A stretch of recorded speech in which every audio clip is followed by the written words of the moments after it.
Hey guys, Owen Keeley here, performance coach, international athlete, and national record holder. I've spent almost a decade coaching hundreds of high performers, helping them build strength, muscle, and confidence alongside busy careers, travel, and family life. And one of the biggest things people struggle with is training progression and how to actually get stronger over time. Most people lift weights, but very few train in a way that actually guarantees progress. And today we're breaking down how training progression actually works, why it matters, and how to apply it week to week in a simple, practical way. Okay, and before we hop into the what, the how, the why behind progression week to week, I do want to touch on the mental model of reps in reserve. So what reps in reserve is it's a measure that we use to rate the difficulty of a set. Okay, so it's how we calculate our reps in reserve is really simple. To start things off by taking an example of we are squatting 100 kilos. We're doing 100 kilos for a set of 5 reps. We finish our 5th rep. As soon as we stand up the 5th rep, we want to think to ourselves, how many more reps could I have done with this weight right away? So if someone stood beside me, like gun to my head, as many reps as you possibly can, how many reps could I have done there? And we have a clear guideline for how many reps in reserve you want for your working sets. So therefore your top sets, your challenging sets, within the Everyday Stronger method. And to be really transparent, what we typically advise is that for working sets for our compound lifts, we want to have between 1 and 3 reps left in reserve. For accessory lifts, we want to have between 0 and 2 reps left in reserve. So again, taking this back to the example, if we're doing a set of squats on 100 kilos, we stand up our 5th rep. And if we stand it up and we think, okay, cool, I could have done 2 more. I could have done 7 reps on that set. So we have 2 reps left in reserve. If we stand that weight up and we're thinking, I could have done 5 more reps at this weight, that is too light for a working set. So we need to increase the weight until we get into that sweet spot, until we get into that range of 1 to 3 reps left in reserve. Okay, so that's for our compound lifts. And just to quickly touch on, a compound lift is a multi-joint exercise. So it's something that involves multiple joints, multiple muscle groups. So think of bigger movements, things like squats, deadlifts, bench presses, things like this. There's multiple things involved. They tend to be the heavier lifts. They tend to be the more challenging lifts. They're the more fatiguing ones, okay? And for those, we recommend, again, 1 to 3 reps left in reserve for working sets. We don't want to go to failure on these because the risk of injury goes way up. The amount that they're going to fatigue us goes way up as well, and they become very hard to recover from. So 1 to 3 reps tends to be a sweet spot for most people, most times. The second type of exercise we have then is our accessory movements, we call them. These are known by a few different names, but we call them accessory movements, and it's one of them. And these are our single joint exercises. Okay, so these are things like a bicep curl, a tricep extension, a leg extension. Think of where one joint is involved and doing pretty much all the moving. And for these, because they are typically acting on 1 or 2 muscles and they are less fatiguing and there's less risk of injury, we can push these more frequently and we can push them harder for our working sets. So for these, we recommend between 0 and 2 reps in reserve for our working sets. So when we finish, say, a set of bicep curls, we're thinking, okay, I could have done either no reps. That was me maxed out. I couldn't have done another one. I could have done 1 more rep, or maybe I could have done 2 more reps. That's the sweet spot. That's where we want to be when we're doing our accessory movements. Okay, so this is the first thing to keep in mind before we get into load, before we get into how we manipulate our kilos or reps or sets or anything like that. First of all, we need to make sure that we're in the sweet spot in terms of difficulty for the set. Once we have that identified, we can move on to how do we progress so that we actually get stronger, we build muscle, we get better. And when it comes to progression in weight training,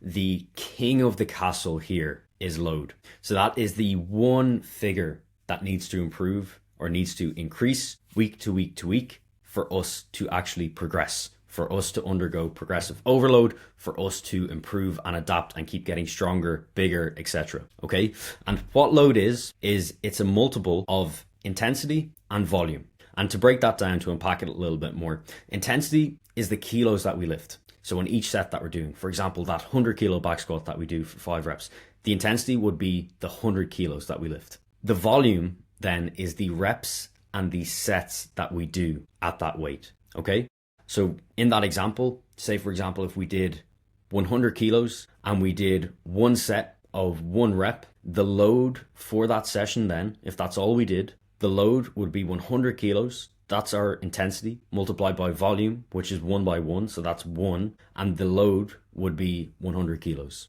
Okay, now in reality, we're not going to do 1 rep and one set, and we're not going to do just one weight, but this is how we would calculate your load across the span of a session. And it really boils down to increasing the load week to week to actually facilitate progress. So as someone who does resistance training, who lifts weight, the goal needs to be to increase load gradually over time, and that is progression. And this leads us on to our next point, which is the simple ways to actually increase load in order of priorities. Because like we've gone through before, you can see that there's a few different parts to that equation. There's the kilos, there's the reps, there's the sets. So which one of these do we increase? Which one do we increase first, then second, then third? Then what do we do if we get stuck? So we're going to be unpacking that and going through that in a little bit more detail here. So the first one that we go for out of this whole equation is that we want to increase the weight. So this is the first place to progress. So even a small jump here, 0.5 kilo, 1 kilo, 2.5 kilos, they all count. They're all part of it. And the better we get, the more advanced we get, the more. So say, for example, tying it back to an example, we do our 100 kilo squat and we do 3 sets and we do 5 reps on that last week. Coming into this exercise now for next week, we're building up, we're going through our warm-up sets, we get to our working sets. Last week we did 100 kilos. It felt reasonably okay. We had a bit of room there. We had a bit of scope. So what we want to be doing, instead of increasing the reps or increasing the sets, we want to increase the weight. Okay. We want to increase that weight, depending on how it feels, by 2.5 kilos, maybe 5 kilos. It's hard to say exactly. It really depends on the person. It depends on your training age. It depends on the exercise, but we want to be aiming for a small, reasonable increase. Okay. And I know that's broad, but it's purposely broad.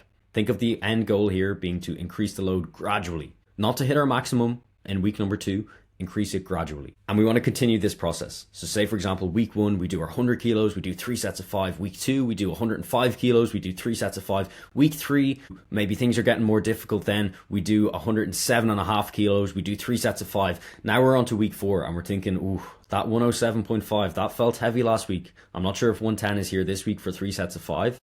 So instead of increasing by another kilo, by another 2.5 kilos, if we don't think it's there, what we do next is we add reps. Okay, so we add reps onto what we're doing from the previous week, and we start by adding 1 to 2 reps. So what we would do here is we would go 107.5 again for our working sets.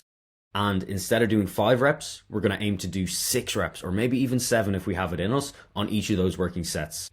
And we're going to take those jumps and we're going to do our 3 working sets on, say, 6 to 7 reps. And then we get to a point, okay, we've done that week number 4, we've done 6 reps on 107. Week number 5, we've done 7 reps on 107. And now we're thinking, okay, what's next? So what we would be doing from there is we would basically think about, now I'm in a position where I can drop back the reps to my 5 reps again. And now I can increase the weight to 110. For 5 reps. Okay, and we rinse and repeat this process. When we're training, for the most part, especially when we're newer, the main 2 things that we need to focus on for improving load week to week to week, after we've got our technique dialed in, is going to be kilos and reps. Kilos and reps, kilos and reps. And we only need to manipulate these 2. Okay, so we keep it simple. It's A and it's B and it's A and it's B. This is what we focus on. And we could be in this process for months, for years of reps and sets, okay? Causing progress.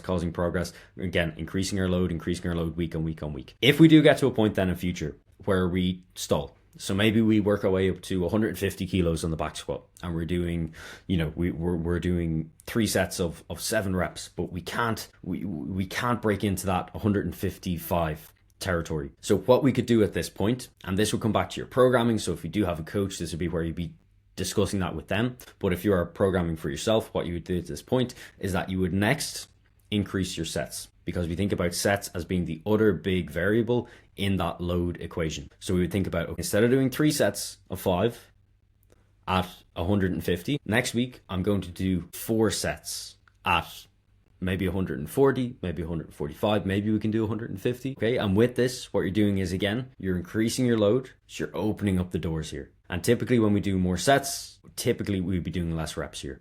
Okay, and again, it's just small changes here that we'd be making set by set by set. And it's another thing that we can drive progress with. The big thing to keep in mind here is that small jumps beat big jumps. So consistent micro progressions will beat inconsistent big attempts. So progress is not made in those amazing sessions that we have once every, couple of weeks where we hit huge PBs and we make massive jumps, because typically what's followed by those sessions is a hell of a lot of fatigue and then poorer quality sessions afterwards. So what we want to aim for here is, instead of huge jumps, we want to aim for, okay, each week we're aiming for adding an extra rep or two, or we're aiming and adding an extra kilo or two.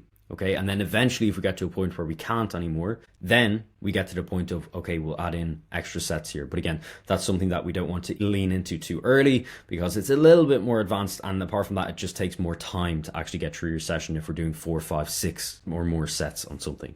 So again, strength is built slowly, it's not built in giant leaps, and our progression week to week should reflect that as well. The more we try and fight this, the worse things will go for us. And again, this is a lesson I've learned the hard way. I've been in this in sport and health and fitness for about a decade now. And this is something that I've learned the hard way time after time after time. So please do listen and action this. So the next point here is that progression comes in waves and not straight lines. And the reason for this is because you are human. You will not progress the same every single session. There are so many variables impacting your recovery and performance. Stress, sleep, travel, nutrition, hydration, workload. There are so many. So we don't want to be focusing on one session and basing everything, all of our thoughts on how things are going and is this working for me, off of one session. Instead, we want to track trends. Okay, it's just like your daily weigh-ins. There's going to be ups and downs day to day. You want to track the trends. So we're tracking 2 to 4 week trends on this, not day-to-day numbers. And this really helps to just reduce frustration and just help you become more patient, because that is a big part of the game. Strength in particular does take time to build, so does muscle. So we need to be patient, and we need to really get our teeth into the process, but then also have patience. And then point number 6 is going to be that we need to track our training. Okay, so we don't need to get over the top on this, but we do need to know what we lifted last week, and we need to know what we are aiming to beat. So again, we're tracking the exercise that we're doing, we're tracking the weight that we're lifting, we're tracking the reps and the sets that we've done. It doesn't need to be fancy, it just needs to be consistent. If you do get higher level, if you're more advanced, we can start tracking our reps in reserve or RPE, but for right now, more than likely, we do not need to track that. We just need to track the key variables that we've just talked through there. And then number 7 is going to be that we have micro progressions. When we plateau, or when we want, say, smaller increases week on week, when things are getting harder, when the margins are getting finer, there are many ways that we can increase load without actually adding weight. Okay, and these include, again, we'd be going through this on a case-by-case basis if you're inside our coaching program. If you're not, if you're managing things by yourself. So the big ones that we have outside of adding a rep, adding weight, we have adding sets, so manipulating the sets that you're doing, and then the reps and the kilos would change as a result of changing sets as well, because again, it's your load is the king of the castle that you're aiming to increase week on week. The next thing that we can actually do, or we can decrease rest times slightly. This is a way of driving up intensity, because we don't allow ourselves to recover fully in between sets. So we are increasing the intensity of every set that we are doing after that point. So that is another one that we can do. Some other ways that are more relevant when we're starting off are, progression doesn't just include the weights and the reps. When we're starting off, you can actually make plenty of progress by just improving your technique or improving your range of motion. They're 2 big ones that do make a big impact as well. They do have a big difference, particularly when we're newer. You can make tons of progress without increasing the weight, just improving your technique, improving your range of motion, and a lot can be gained from that. And then apart from this, tempo is another one. So timing in the reps, okay? So adding in things like slower eccentric, tempo reps, things like this. It's another way of progressing things without just adding kilos or reps. There are so many. There's pause reps. We can utilize rest pause sets where we do a number of reps, we pause, do another number of reps in the set. We have drop sets as well. So we do our sets, then we drop back the weight, then we do more reps and more sets. There are so many. There's extra warm-up sets that we can increase to increase our load. They are all valid forms of progression, and they're all perfect to implement at different stages when maybe the weight jumps feel too big or when progress does stall. And it is something that we work on a case-by-case basis. So it really depends. There are a couple of questions that need to be asked person to person to identify which one is the best route to go, which one is the best one to take for you. But there are so many ways that we could go with this. There are 101 different things that you could do to get yourself out of a plateau if you have been following that simple structure of you're adding your rep, you're adding your weight, you're rinsing and repeat, you're going through that cycle, then maybe you're adding sets. There are so many other things that we could do. And then the 8th point here for progression is going to be our deload weeks. So if everything does feel heavy for a typical, couple of days in a row, maybe 1 to 2 weeks, or your joints feel quite stiff and achy, if you're feeling irritable, if sleep quality goes down, all of these are surefire signs that we more than likely need to deload. And we have done a separate resource on deloads. If you do want it, I can link it down the bottom, or even just shoot me a message or an email. I'll shoot it over to you for free. But this just ensures that we are not overtraining. We are not getting ourselves to a point where we are pushing ourselves so much that our body cannot bounce back enough to actually grow stronger and grow bigger. So these should be incorporated either on a more structured approach or a more flexible approach. In the Everyday Stronger method, we do it with a more structured approach. It tends to work better for 90% of people. But we do want deloads incorporated in our training as well. And then the 9th point is going to be lifestyle factors. So training progression, it is impacted by other hidden factors. So if progress stalls, it's often because recovery is low. And with recovery being low, it's not just the cause of our training load. It's often impacted by things like poor sleep, low or inconsistent calorie or protein intake, low energy, high stress, inconsistent training frequency. And a lot of the time, again, I would hazard a guess and say 90% plus of the time, when we fix recovery, progression comes back very, very quickly. Okay, so that is it for today. That is how training progression actually works. We tried to make it nice and simple, nice and clear, and actually guarantee your progress. If you do apply this, you will get stronger month after month without the confusion, plateaus, and other issues that other people do run into. If this has helped, please drop me a like or a rating and share it with someone who trains hard but never seems to get stronger. And if you actually do want a personalized program that tells you exactly how to progress week to week, adjust your lifestyle, and removes the guesswork, you can book in a 10-minute curiosity call. We'll go through your goals, we'll identify your biggest bottleneck together, and we'll make a clear path forward that you can actually stick to sustainably. So drop me a message or book that call in below. Thank you very much for watching, and I will see you in the next one.